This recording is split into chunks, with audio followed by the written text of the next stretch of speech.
नमस्कार दोस्तों, इस पोस्ट को देखिए। यूट्यूबर अजीत अंजुम ने ये लिखा है।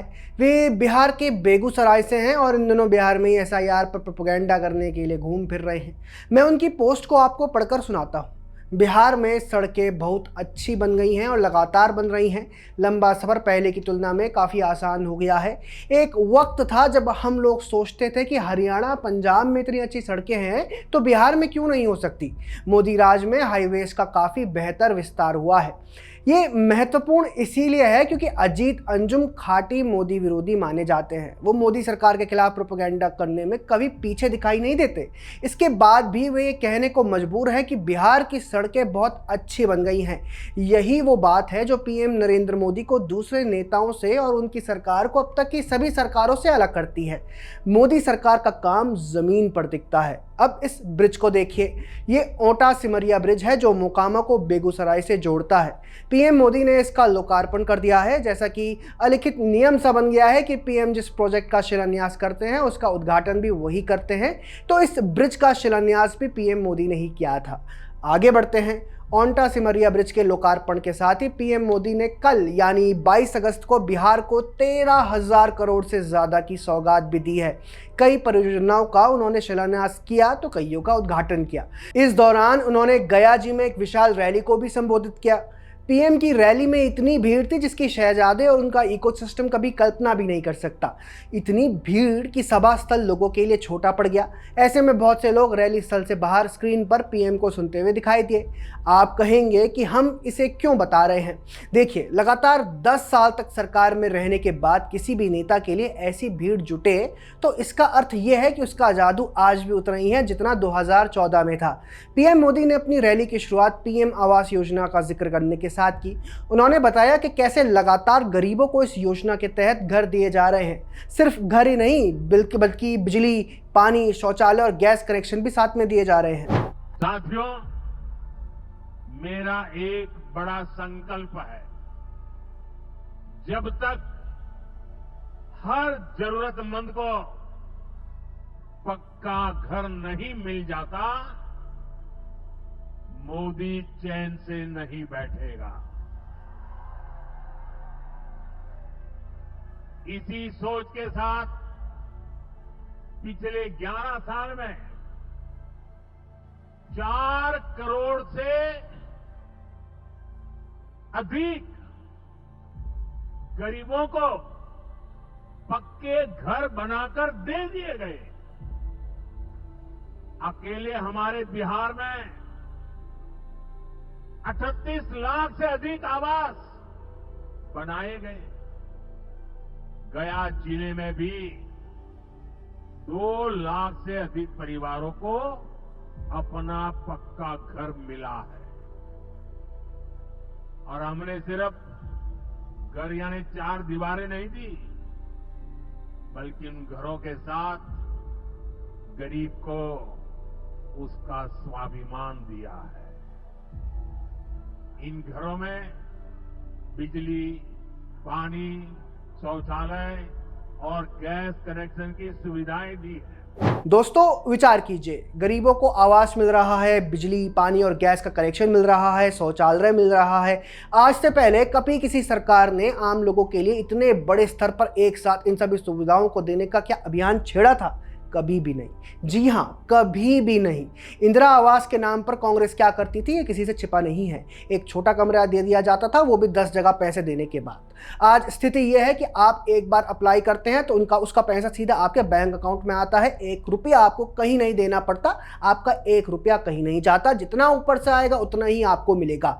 पीएम मोदी ने रैली के दौरान लोगों को उस दौर की याद दिलाई जब राज्य में आरजेडी की सरकार हुआ करती थी। आप याद करिए, लालटेन राज में यहां कैसी दुर्दशा थी। लालटेन राज में एक क्षेत्र लाल आतंक से जकड़ा हुआ था। माओवादियों की वजह से शाम के बाद कहीं आना जाना मुश्किल था। गया जी जैसे शहर लालटेन राज में अंधेरे में डूबे रहते थे। हजारों गांव ऐसे थे जहां बिजली के खंभे तक नहीं पहुंचे थे। लालटेन वालों ने पूरे बिहार के भविष्य को अंधेरे में धकेल दिया था। न शिक्षा थी, न रोजगार था। बिहार की कितनी पीढ़ियों को इन लोगों ने बिहार से पलायन के लिए मजबूर कर दिया था। पीएम मोदी ने लालटेन राज के बारे में जो कहा उससे देश और बिहार के लोग अनभिज्ञ नहीं हैं। हर कोई जानता है कि लालू के उभार के साथ ही बिहार में आरजेडी ने MY समीकरण पर पॉलिटिक्स करने के लिए अराजकता, गुंडाई और हिंसा का कैसा षड्यंत्र रचा था। उन दिनों को बिहार को याद करके आज भी सिरहन दौड़ जाती है। शाम को 6 बजे के बाद घर से बाहर निकलना मुश्किल था। अगर निकले तो किडनैप कर लिए जाते थे, लूट लिए जाते थे या फिर मार दिए जाते थे। ये था बिहार का वो लालटेन राज जिसकी ओर पीएम इशारा कर रहे हैं। खैर, आगे बढ़ते हैं। पीएम मोदी ने इस दौरान भ्रष्टाचार को लेकर भी बात कही। उन्होंने कहा कि कैसे इतने वर्षों से सरकार में होने के बाद भी उनकी सरकार पर भ्रष्टाचार का एक आरोप तक नहीं लगा। इसके साथ ही उन्होंने गिरफ्तार होने पर पीएम, सीएम और मंत्रियों को हटाने वाले बिल को लेकर भी बात की। मेरा साफ मानना है कि भ्रष्टाचार के विरुद्ध लड़ाई को अगर अंजाम तक पहुंचाना है तो कोई भी कार्रवाई के दायरे से बाहर नहीं होना चाहिए। आप सोचिए, आज कानून है कि अगर किसी छोटे सरकारी कर्मचारी को 50 घंटे तक हिरासत में रख दिया तो अपने आप वो सस्पेंड हो जाता है। ड्राइवर हो, छोटा क्लार्क हो, प्यून हो, उसकी जिंदगी हमेशा हमेशा के लिए तबाह हो जाती है। लेकिन अगर कोई मुख्यमंत्री है, कोई मंत्री है, कोई प्रधानमंत्री है, तो वो जेल में रह करके भी सत्ता का सुख पा सकता है। ये कैसे हो सकता है? हमने कुछ समय पहले ही देखा है कि कैसे जेल से ही फाइलों पर साइन किए जा रहे थे, जेल से ही सरकारी आदेश निकाले जा रहे थे।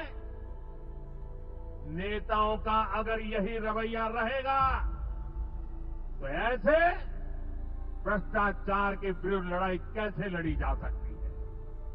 साथियों, संविधान हर जनप्रतिनिधि से ईमानदारी और पारदर्शिता की उम्मीद करता है। हम संविधान की मर्यादा को तार तार होते नहीं देख सकते। इसलिए एनडीए सरकार भ्रष्टाचार के खिलाफ एक ऐसा कानून लाई है जिसके दायरे में देश का प्रधानमंत्री भी है। इस कानून में मुख्यमंत्री और मंत्रियों को भी शामिल किया गया है। जब ये कानून बन जाएगा तो प्रधानमंत्री हो या मुख्यमंत्री या फिर कोई भी मंत्री, उसे गिरफ्तारी के 30 दिन के अंदर जमानत लेनी होगी और अगर जमानत नहीं मिली तो 31वें दिन उसे कुर्सी छोड़नी पड़ेगी। आप कहिए भाइयों, जो जेल जाए उसे कुर्सी छोड़नी चाहिए कि नहीं छोड़नी चाहिए? क्या वो कुर्सी पर बैठे रह सकता है? क्या वो सरकारी फाइलों पर साइन कर सकता है? क्या जेल में से कोई सरकार चला सकता है क्या? और इसलिए ऐसा सख्त कानून बनाने की तरफ हम आगे बढ़ रहे हैं। दोस्तों, इस बिल का कानून बनना इसीलिए भी जरूरी है क्योंकि हाल ही में हमने देखा कि कैसे अरविंद केजरीवाल ने जेल में जाने के बाद भी इस्तीफा नहीं दिया। वे कई महीनों तक जेल में रहे, शासन प्रशासन ठप पड़ा रहा, दिल्ली के लोग न्यूनतम जरूरतों के लिए भी तरस गए, लेकिन ना ही उन्हें केंद्र सरकार हटा पाई और ना ही कोर्ट, क्योंकि संविधान में ऐसा कोई प्रावधान ही नहीं है कि अगर कोई सीएम जेल जाए तो उसे इस्तीफा देना पड़ेगा।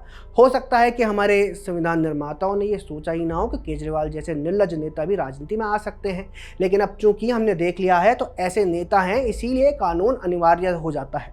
इसी के साथ पीएम मोदी ने एक बार फिर कहा कि हम घुसपैठियों को देश से बाहर करके ही रहेंगे।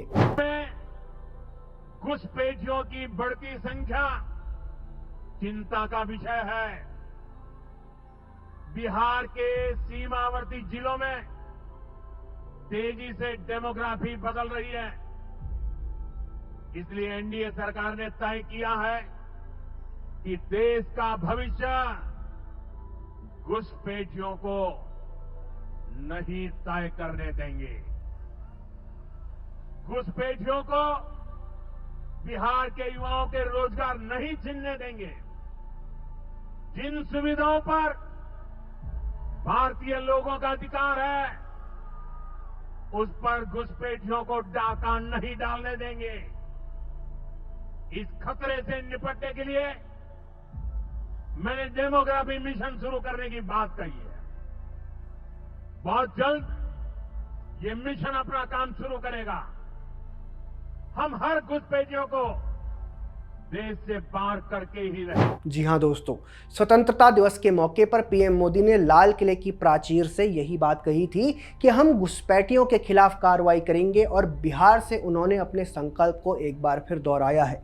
एनडीए के समय में बिहार जैसे बदला है, उसको लेकर आपको क्या कहना है कमेंट सेक्शन में हमें ज़रूर बताएं। अगर आपको हमारा कंटेंट पसंद आता है तो हमारे चैनल को सब्सक्राइब भी कर लें। जय हिंद।